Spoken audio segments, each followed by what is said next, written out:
Okay, so I hadn't done a video review in a while, so right now I'm uploading the 4K version of my Alfa Romeo Stelvio review. And while I'm doing that, I wanted to talk a little bit about a video that I watched from another YouTuber, which I'll get to in a second.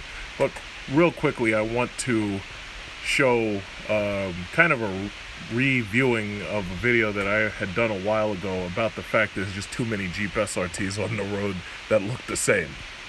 Too many silver Jeeps on the road. I don't know, there must have been a sale or something. Because it's like all these people, this is like the third one I've passed. No SRTs, just silver Jeeps. I don't know what that's about. And you know, what's too many silver Jeeps on the road. I don't know, there must have been a sale or something. Because it's like all these people. And you know what's funny? In this video, there are a total of 4 silver Jeep SRTs on the road, and on a regular basis when I'm driving, I normally see this many Jeep SRTs in the same color that I have. And as I said, it feels like there was a goddamn sale. When I made this video, I didn't even see this one right here. I didn't even know she was there until a little bit later. This is like the third one I passed. No SRTs, just silver Jeeps. I don't know what that's about. I have no idea what that's about. This guy went, oh, we should all line up. Oh my God, there's a fourth one. Get the fuck out of here. A fourth one, are you kidding me? There's 4 of these goddamn things. These things are like roaches. Okay, so I get, you pretty much get the point. Way too many Jeep SRTs that look alike on the road. All of these goddamn things look alike. The WK2 Jeep, which is, you know, this generation, has done very, very well. You see lots of these small women driving them because they're such a big car. It's like they got plenty of space for their families. They got plenty of space for their groceries. They got plenty of space for their husband and whatnot. And the thing about it is, like, I see just about every type of person in one of these damn things. Old people, young people, the limited models, the TRACKHAWK models, and now you got the TRACKHAWK model, which brings me to this YouTube reviewer, and his name is Kevin Van Voris, and he made a video that says he had canceled his order. He's not going to get a TRACKHAWK. So in this video, I just wanted to show you some of the things that he said, which mirrored the things that I was saying. So obviously I don't own the rights to his video, but I'm just commenting on the things that he was saying because I thought it was, you know, so much, some of the things was so much like what I was saying. I went to East Hills Chrysler, and yeah, I'm going to just say it out loud and put them on blast because this is the second time they've pissed me off. If you may remember, I had done a video about a black 300 SRT when I was thinking about buying a 300 SRT, and it had a red interior. In fact, I think I could show you that video. 300 SRT, Should I Buy It? That was the name of the video, Should I Buy It? And that's it right there, right? So anyway, East Hills Chrysler had this black 300 SRT, and I think it had like 100 miles on it or something. Yeah, it had no miles on it, right? No miles at all. And it had a red interior. And if a lot of you probably may have seen this video because, as you can see, it has 115,000 views. And if you remember, I ended up looking at this car there, and then when I talked to them about numbers, they wouldn't give me enough for my trade-in to make it worth trading in, right? So, as you can see, it was $10,000 off MSRP. So I thought, okay, wait a minute. If it's $10,000 off SRP, then that means that what they're trying to do is they're trying to make this sale. So I was like, okay, these people will probably make this sale happen. Now, this was when the 300 SRT was relatively new. This was back July 17, 2013. East Hills Chrysler sucks, bottom line. Now, I went across the street, and that's when I purchased my black 300 SRT, which you probably remember. I went right across the street to my man, Rosalind. His name was Manny, and Manny hooked me up with the same car, black exterior, black interior, and it looked better and had less miles than East Hills was trying to sell that bullshit black one with the red interior. And if they had made the deal with me, I wouldn't have had to go across the street and take my business across the street. But I literally went across the street and I got the car with fewer miles on it. It was like no miles. It was like 6 or 7 miles. It was like no miles, wherein their car had 100 miles. And these people actually gave me the deal that I wanted. Now, the reason why I'm saying all of this is simply because I went to East Hills to check about ordering a TRACKHAWK. And would you believe, and I should have video recorded this. I'm actually pissed off at myself I didn't video record this, because normally I would have, because I just didn't expect it. This fucking guy tells me, oh yeah, well, we've already sold one, and we're interested in getting $30,000 over MSRP on it. And I wanted to slap the shit out of this guy. I swear to God, this guy, you remember how I made that video about the black Charger Hellcat, and they wanted $103,000? In fact, where is it? Charger Hellcat, yeah, because I have Charger Hellcat markup. It comes right up. I've made so many of these videos because when I go to these dealers, I'm not going there to window shop. I'm going there to buy fucking cars. I'm on my 6th SRT vehicle. And you've pretty much seen all the videos of the ones. I bought a black Jeep SRT. I got a silver Jeep SRT. Got a 300 SRT black. Got a 300 SRT silver. You've seen my videos. I'm not going to these places to fucking window shop. These motherfuckers tried to get $105,000 for a $70,000 car that was going to quickly depreciate. Now, this was back 2015. So if you remember, this was May 2015. That was before I bought my red Charger Hellcat, which, you know, you seen in that video. These bastards told me they wanted $30,000 above sticker for the TRACKHAWK. And I swear to God, when I looked at him like he was joking, I was like, you must be out of your fucking mind. You're crazy. There's no way in hell I would ever pay you that kind of money. $30,000 over a sticker? You must think I'm stupid. Either that or you're fucking with me. It's one or the other. So anyway, let's just listen real quick to what Steve has to say. Well, I'm sorry, Kevin. What Kevin has to say. Again, this is not because I can't afford it. Okay, that's not what this is about. But to be honest, I really don't like even the styling of it. I think the previous generation. Now, as far as styling goes, I've already talked about this ad nauseum. First of all, the TRACKHAWK does not have the Hellcat hood. So right there, they fucked up. Then I said, it looks just like every other goddamn WK2 on the road. Grand Cherokee SRTs look a lot better than the new ones. I think the old rims are better. I'm not really a fan of the... Now, I swear to God, this guy must have seen my video, because if you remember, I've been the first person on YouTube to criticize the TRACKHAWK from like the very beginning. I criticized it from the very beginning. I said, first of all, rims suck.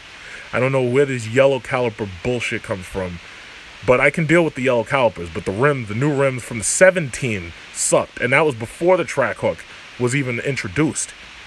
So the rims suck. It doesn't have the Hellcat hood. I was the first person criticizing. So, you know, for people who accuse me of shilling for Chrysler, first of all, I want you to understand something. I've spent so much fucking money at Chrysler. They haven't paid me a dime to do reviews. They haven't paid me a dime to say anything. They haven't paid me a fucking dime. For as much purchasing of their products as I have done, they should have invited me to every single test drive. They should have invited me to every single, what is it called, product design stage that they've done. But I criticize when I feel criticism is due. It doesn't have the Hellcat hood. I hate these new wheels. They're ugly as shit. OJ says those are some ugly ass shoes. What else? That doesn't have the Hellcat badges, and the TRACKHAWK badge looks stupid. And they should have had a little hawk badge like the cat head. Period. Low calipers. Oh, 1 second. I think it should have came with a Hellcat style hood like the Dodge Durango. Absolutely. There should have been Hellcat emblems on it. Absolutely. Obviously, because of Jeep is no longer associated with SRT, they're not going to have any SRT badging. But I think they should have at least put Hellcat badges or something to do with... And why do you expect Hellcat badges? Well, the reason why is obviously because it has the Hellcat engine. It has nothing to do with the fact you call it a TRACKHAWK. That was fucking stupid from day one. But TRACKHAWK doesn't make no goddamn sense when you just brought out a car called a Hellcat, then you brought out one called a Demon. Why the fuck would you call it a TRACKHAWK? Why would you do that? But whatever, hold on, let's just finish this up. On top of the Jeep, so you would know it's a Hellcat Jeep. The problem Exactly. is it looks exactly like the SRT. And that's the problem. There's so many Jeep WK2s on the road. It looks exactly like all the rest of them. It doesn't matter that it costs twice as much. It looks exactly like all the rest. That's the main problem. There's nothing on there besides the little whack-ass thing that says supercharged. And I love how he says it, that little whack-ass thing on there that says supercharged. Because I said, listen, if I got that thing, I'm going to rip that shit off. Now, my video is processing, so I finished uploading. So anyway, as far as cost, let's just take a look at cost. So first of all, walking people through the cost, loan amount of now this is a loan amount of a regular Jeep SRT, and I've done this before. So you figure, let's say that you paid $80,000 for a regular Jeep SRT. In fact, you know what? It's better to say $86,000 because the regular Jeep SRT, with all its features like my car has, stops where the TRACKHAWK begins. So basically, it's $86,000. Numbers of month. Now, here's the kicker.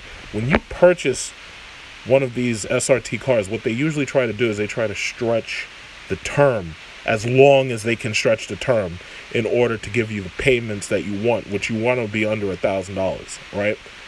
They barely ever lease these cars. They really don't lease these. They finance them. My Jeep SRT was financed. So anyway, let's say you had a number of months is 96 months. Interest rate, let's say you have excellent credit. Let's say it was only 3%. Your monthly payments come out to $1,874. So even stretching that out as far as it'll go, 96 months, monthly payments still come out to $1,008. Okay? Now, my Jeep was actually $1,030 or something like that. And I don't know how much change I paid, but it really doesn't matter. Now, this is a regular Jeep SRT. Over the length of that loan, if you don't pay it off earlier, you're paying $96,839 because you're paying a total amount of interest of $10,839. Now, the Jeep TRACKHAWK with the same features that I would have is $100,000. Now, if you add TVs, that's another $2,000 in the back. If you add, what's it called? There's TVs, and then there's one other thing. Oh, the premium leather is another $5,000. So if you add the premium leather, that would add $5,000 to this, which most people wouldn't be getting the premium leather. But let's say you did. Let's say you paid $106,000 because you added in those 2 feet, or just the premium leather. If you add in the premium leather by itself, you're basically up to $1,006 because it's really $100,001 before you add the premium leather. Now, let's say you stretch this shit out to 96 months with your credit union, and let's say you had perfect credit and you got a 3%. Monthly payments are $1,243, and the total interest you pay is $13,360. The total amount you pay at the end of that loan is $119,359. So that's what the Jeep TRACKHAWK will cost you. That right there is what the Jeep TRACKHAWK will cost. Now, me personally, I'm comfortable with the payments that I currently have. $243 is still, well, let's just call it $200 more. $200 more to own the fastest, most powerful Jeep SRT ever. Some people will say, you know what, I want the Hellcat, but I need all-wheel drive, so it's worth it.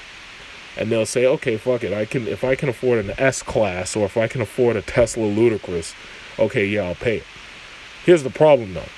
First of all, the depreciation on this thing means that before you even hit 20,000 miles, you're going to lose between $30,000 and $40,000 out of it. And God forbid you get in any accidents. You're going to be down below the 70s before lickety-split. And you know a lot of Hellcats have already had a lot of accidents before they've even seen 10,000 miles. In fact, some of the first guys that bought them off the lot wrecked them. So it's not like it's something that can't happen. But bottom line is, this is what you're looking at to purchase a Jeep TRACKHAWK. So the question is, well, is the Jeep TRACKHAWK worth it? It looks exactly like the rest of the Jeeps. Exactly like the rest of the Jeeps. In fact, it painfully looks worse than the, what is it called? It looks worse than the regular Jeep SRT. Get everything. As far as I'm concerned, these stupid commercials, goddamn YouTube. So anyway, as far as I'm concerned, it looks worse than my Jeep SRT. I hate the wheels. I hate the fact it doesn't have a Hellcat hood. I hate the fact that it has yellow calipers, but that's something I can overlook because, you know, if I ever wanted to, I might be able to repaint them. But the thing about it is, you know, for what they're asking for one of these things, I'm disappointed that they didn't do more. And that's the bottom line. So I criticize where criticism is due. So that's just it. I'm going to say it. Now, what do I think is going to happen? Just like the Hellcats, this is what's going to happen. They're going to end up doing lease deals on the Jeep TRACKHAWKs after the initial sales cool down. And when I say lease deals, most likely they'll try to figure out a way to get the Jeep TRACKHAWK to you for between $799 and, let's say $799, possibly $1,000. If you have excellent credit, you can easily get a Hellcat right now for $500. And I mean $500, $499, $599. The reason for that is because the insurance on those things is so ridiculously high for the target audience that wants to buy them, and the maintenance costs on those things are ridiculously higher. Now, as far as the Jeep goes, Jeep typically doesn't really make deals on the SRT. Like, one thing you'll notice is you can get a Hellcat for less than $600 a month on lease. Try doing that with a Jeep SRT, and they'll quickly tell you that they don't make deals on the Jeep SRT. The Jeep SRT sells damn near full price almost every single time. You're paying at least $80,000 or more. As you can see, this was the TRACKHAWK build sheet. I don't know where I left it. I think I left it out in my car. But bottom line is this. Within a year or two, they're going to do exactly what they did with the Hellcat for the Jeep TRACKHAWK. And they may most likely discontinue production of these cars entirely when they move to the WK3 platform. Because you think about it, the WK2 has been out since, 2013. The WK3 is going to be entering 2020, and they're already talking all this shit overseas about, Europe says they're not going to have gas by 2040, and they're going to make everything electric vehicle. Now, I don't think it's going to be radically changed that quickly here. But one thing I don't believe is that they're going to keep making engines like this, especially when it's so hard to move these cars, because it's really hard to move these cars. It's not easy simply because even if you can come up with the $700, the problem is the insurance cost kills you. The insurance cost pushes you back up into the $1,000 range. With the Jeeps, it's not as bad as it is with the Hellcat, but, that's just where it is. It's like, some places overcharge for insurance premiums, some places don't. And I live in New York City, so I get screwed no matter which way you turn.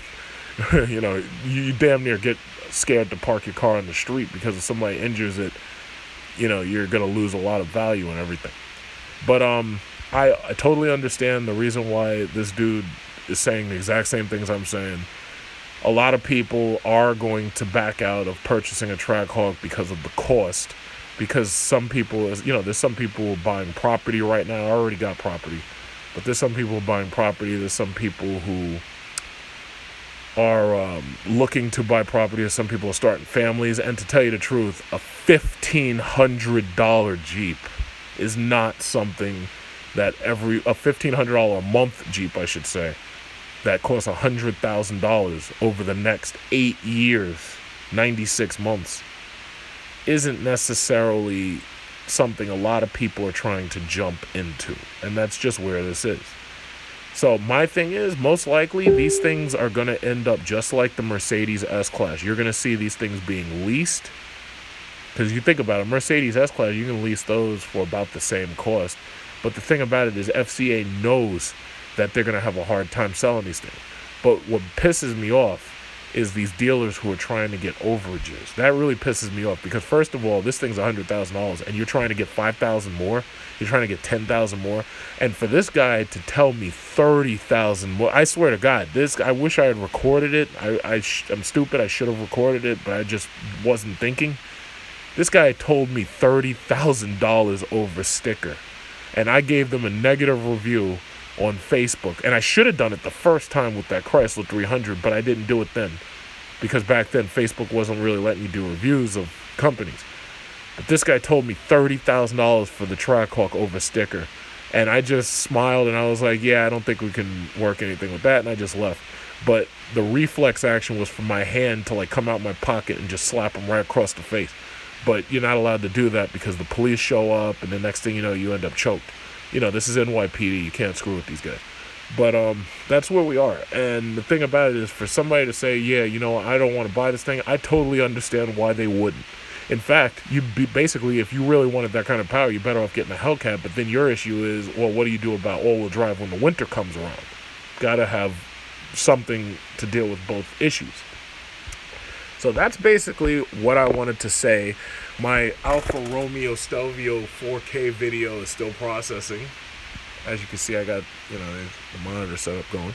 But, yeah, that's basically all I really wanted to say. But, you know, I'm really disappointed with the stealerships, they call them. They call them stealerships, not dealerships. They call them stealerships because they steal money from you. And I hope that FCA itself is going to do something about these people trying to mark us up because they did the same bullshit when Hellcats came out. I had a friend who bought a Challenger for $5,000 over.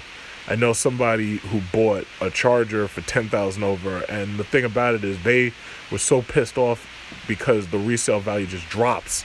So basically what used to be a $70,000 car cost you $80,000 to buy, and now you're down in the $50,000 range. It's still a great car, but the problem is it's like nobody wants to see that depreciation. Nobody wants to see that. That's why leasing it actually makes more sense.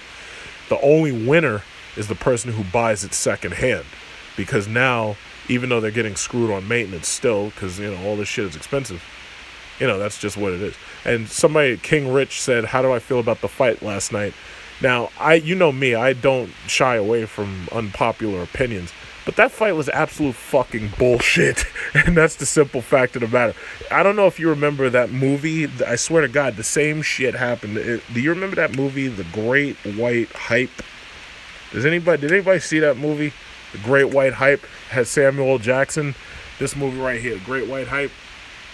Basically, what happened is they were trying to recreate Rocky, and what they did, yeah, the theatrical trailer for the Great White Hype is on YouTube. Basically, they were trying to recreate Rocky, and they were making Damon Wayans be like Apollo Creed, and they basically go to Ireland out of the middle of nowhere to pick up an Irish guy and make him fight Damon Wayans as if it's like Rocky fighting Apollo Creed. Yeah, here he is right here. You see this guy? You see this guy right here? And first of all, the Pacquiao versus Mayweather fight was absolute bullshit. It was a dance and song and dance routine. That was like, those guys were bums. I mean, absolute bum. Look at this guy. Look at this guy. This is your McGregor. This is McGregor right here. That's your McGregor. That right there. They go to Ireland in this movie. You got to see this movie. If you've never seen this movie came out in 1996. They go to nowhere Island in the middle of nowhere to pick up this dude who sounds like Brad Pitt in the movie Snatch. They bring him back to America so that he could get pummeled.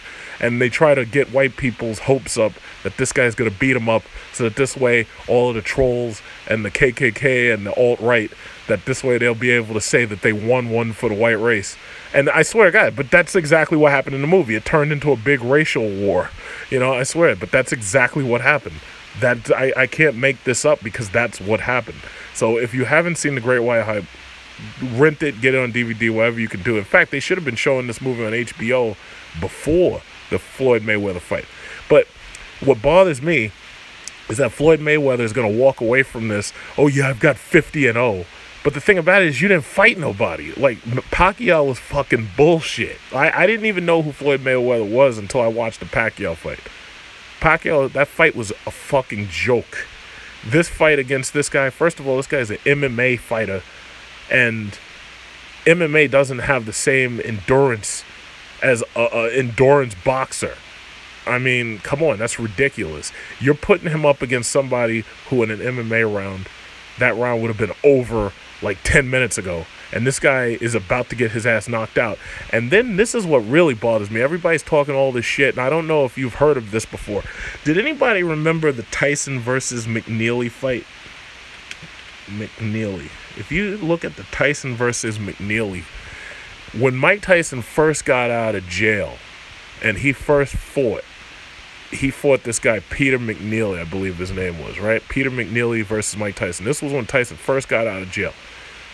And people are talking about, well, why'd you stop the fight? Why'd you stop the fight? It's because Tyson was beating the shit out of this guy. And had they not stopped the fight, Tyson was going to knock this dude out. And in the you see, that's exactly what would have happened. You see this right here? Look at that. That's exactly what would have happened had Floyd Mayweather kept going with this dude. When he fell down, they stopped the entire fight. When that guy went down, they stopped the entire fight.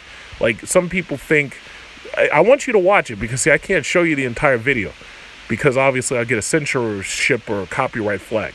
But people are like, oh, why'd you stop the fight? Why'd you stop the fight? First of all, you knew Floyd Mayweather was a fucking endurance boxer. You knew that. You knew that this guy in MMA, you knew that he was going to come out punching, kicking you, and he was going to get tired within the first couple of rounds. You knew this fucking guy could not stand up to the longevity of an endurance boxer. You knew goddamn well that he was going to come out with everything he had in the very beginning and that he was going to get tired. And as soon as this dude got tired, that's what happened. He was going to end up just like Peter McNeely, getting knocked on his ass. And that what they did, these bullshit. See, that when they say white privilege, that's what they're talking about. They're saying, you know what? If these had been like two black boxers, they would have let one of these niggas get knocked out. And in this case, no, it was a white boxer. So what we're going to do is we're going to save what's left of his face by getting him out of there now. You know, and I'm sorry, listen, you can feel however you want to feel about what I'm saying, but that's exactly what happened. So you can say whatever you want. I really don't give a shit. I'll turn your comments off, and I'll delete you, and I'll block you. But I'm really sorry. That's what happened, and this has happened before. I stopped watching boxing when Mike Tyson went under, because the thing about it is Mike Tyson was that was like my hero. It's like if anybody could knock the shit out of somebody, it was Mike Tyson. And Mike Tyson was a brand name when I was growing up in the 80s. And I'm sorry, but as far as Mayweather, all he's good for is showing off piles of cash on his bed and his sofa and his table. Yeah, you're showing off piles of cash. That's all you're good for. Because if you were fighting real fighters, there's no way in hell you would have gone 50-0. And from what I'm hearing, most of his other fighters that he fought weren't that fantastic either. But this Pacquiao bullshit was a joke. And this thing versus McGregor, I have to say, McGregor came out punching, swinging, kicking, all that, karate, and like he was a ninja or something. Yeah, he did great. But the thing about it is, I knew he wasn't going to be able to last. Because that's exactly what happened with Ali versus Foreman. It was the rope-a-dope. You let this guy tire himself out, and then you knock the shit out of him, you know, by the 7th. So that's really all I have to say. Somebody asked me how I felt about the fight. And I know you can't see the comments. I can see the comments live, but you can't. So I just figured I had to say that. So basically, you know, this video is almost 30 minutes long, and I went way off topic. But you know what? I'll just end it right here, you know.